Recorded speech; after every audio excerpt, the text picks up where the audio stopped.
Everyone, कैसे हो। और दोस्तों, आज हम बात करने वाले बहुत ही अच्छे और इंटरेस्टिंग टॉपिक की, जिसका नाम है प्रभावी परमाणु संख्या, यानी कि इफेक्टिव एटॉमिक नंबर, जिसको अपने शॉर्ट में बोल सकते हैं EAN। तो दोस्तों, पिछली साल क्लास 12th के केमिस्ट्री के पेपर में 2 नंबर में एक क्वेश्चन पूछा गया था। एक उपसह संयोजक यौगिक दिया गया था और पूछा गया था इस उपसह संयोजक यौगिक की EAN नंबर बताइए। तो दोस्तों, आज हम उसी टॉपिक को लेकर आए हैं आपके सामने। तो चलिए आइए स्टार्ट करते हैं।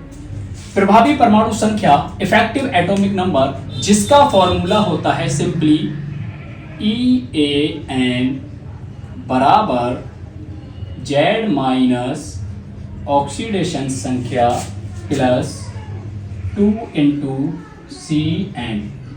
तो दोस्तों, ये है इफेक्टिव एटॉमिक नंबर निकालने का फॉर्मूला। इसमें किसको क्या बोला गया है यहां पर देख लेते हैं। जैसे कि दिया है Z दिया है। Z जो होता है ये होता है केंद्रीय धातु परमाणु का परमाणु क्रमांक, यानी कि कोई भी उपसह संयोजक यौगिक होगा, उस उपसह संयोजक यौगिक का जो केंद्रीय धातु परमाणु होगा, उसके परमाणु क्रमांक की संख्या को Z से रिप्रेजेंट यहां पर किया गया है। दूसरा दिया है ON केंद्रीय धातु परमाणु की ऑक्सीकरण संख्या। ठीक है। नेक्स्ट दो क्वेश्चन में फॉर्मूले में दे रखा है, उसको तो हमें लगाना है। अब नेक्स्ट है हमारा CN, जो कि होता है उपसह संयोजक संख्या, जिसको एक दूसरे नाम से भी जाना जाता है, जिसका नाम होता है समन्वय संख्या। समझ गए ना दोस्तों। इनको इन नामों से रिप्रेजेंट किया जाता है। अगर मैं इंग्लिश में बात करूं तो Z जो होता है सेंट्रल मेटल एटम का जो एटॉमिक नंबर होता है, उसको Z से रिप्रेजेंट करते हैं। और ON जो है ये भी सेंट्रल मेटल एटम की ऑक्सीडेशन नंबर को रिप्रेजेंट करता है। CN क्या होता है? उपसह संयोजक संख्या, जिसको इंग्लिश में बोला जाता है कोऑर्डिनेशन नंबर।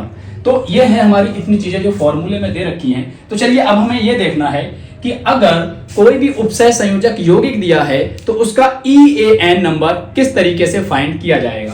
तो चलिए देख लेते हैं। एक हमने मान लिया उदाहरण ले लिया, जिसका नाम है NiNH3 का होल 4 और Cl2। ये है हमारा एक उपसह संयोजक यौगिक, जिसका हमको EAN फाइंड करना है। तो सबसे पहले इसको फाइंड करने से पहले मुझे क्या करना होगा, ये फॉर्मूला लगाना होगा, जो कि फॉर्मूला दे रखा है EAN बराबर Z minus oxidation number plus 2 into CN, मतलब उपसह संयोजक संख्या। ये फॉर्मूला हमारा दे रखा है। इस फॉर्मूले में Z मालूम है हमको, ऑक्सीडेशन नंबर हमको फाइंड करना होगा, और CN हमारा इस क्वेश्चन में दे रखा है। तो दोस्तों, सबसे पहले हम अगर Z की बात करते हैं, यानी कि Z हमारा क्या होता है? केंद्रीय धातु परमाणु का परमाणु क्रमांक, यानी कि एटॉमिक नंबर। किसका? सेंट्रल एटम का। अब जो हमारा उपसह संयोजक यौगिक है, इसमें जो Ni है ये आपका सेंट्रल एटम होता है, मतलब केंद्रीय धातु परमाणु होता है, और NH3 जो है ये लिगैंड होता है, और जो 4 लगे हुए हैं, 4 लगे हुए हैं, यही 4 कहलाते हैं आपका CN, मतलब उपसह संयोजक संख्या या फिर कोऑर्डिनेशन नंबर। तो चलिए अब हम इस पे एक बात सॉल्व कर लेते हैं। मान लिया ये उपसह संयोजक यौगिक है। इस उपसह संयोजक यौगिक में केंद्रीय धातु परमाणु हमारा Ni है, जिसका एटॉमिक नंबर होता है 28 माइनस। अब ON मतलब ऑक्सीडेशन नंबर, और ऑक्सीडेशन नंबर हमको फाइंड करना होगी। अब हम इसी को उठा लेते हैं। जिसकी ऑक्सीडेशन नंबर निकालते हैं उसको X मान लेते हैं। मान लिया हमने Ni की ऑक्सीडेशन, चलो मैं पूरा यौगिक की ले देता हूं। NH3 का 4 और Cl2, ये यौगिक है। हमें क्या करना है? इसकी ऑक्सीडेशन नंबर को फाइंड करना है। जिसकी ऑक्सीडेशन नंबर निकालते हैं उसको X मान लेते हैं, प्लस लगा देंगे। NH3 कितने हैं? 4 इंटू NH3 की ऑक्सीडेशन नंबर होती है 0, तो 0 लगा देंगे, फिर आ जाएगा प्लस Cl2 कितने हैं? 2, और Cl2 की ऑक्सीडेशन नंबर होती है -1, बराबर आ जाएगा 0, क्योंकि इस यौगिक के ऊपर कोई भी पॉजिटिव नेगेटिव चार्ज नहीं है। तो अब हम क्या करेंगे? x तो आएगा 4 की जब 0 से गुणा होगी 0 आ जाएगा, 2 की जब 1 से गुणा होगी -2 आ जाएगा, बराबर का 0। अब x माइनस माइनस माइनस का 2 बराबर का 0, x माइनस के 2 को जब बराबर के उधर ले जाएंगे तो हो जाएगा प्लस का 2। इसका मतलब ये है कि जो हमारा केंद्रीय धातु परमाणु Ni था, इसकी ऑक्सीडेशन नंबर निकल के आई है प्लस का 2।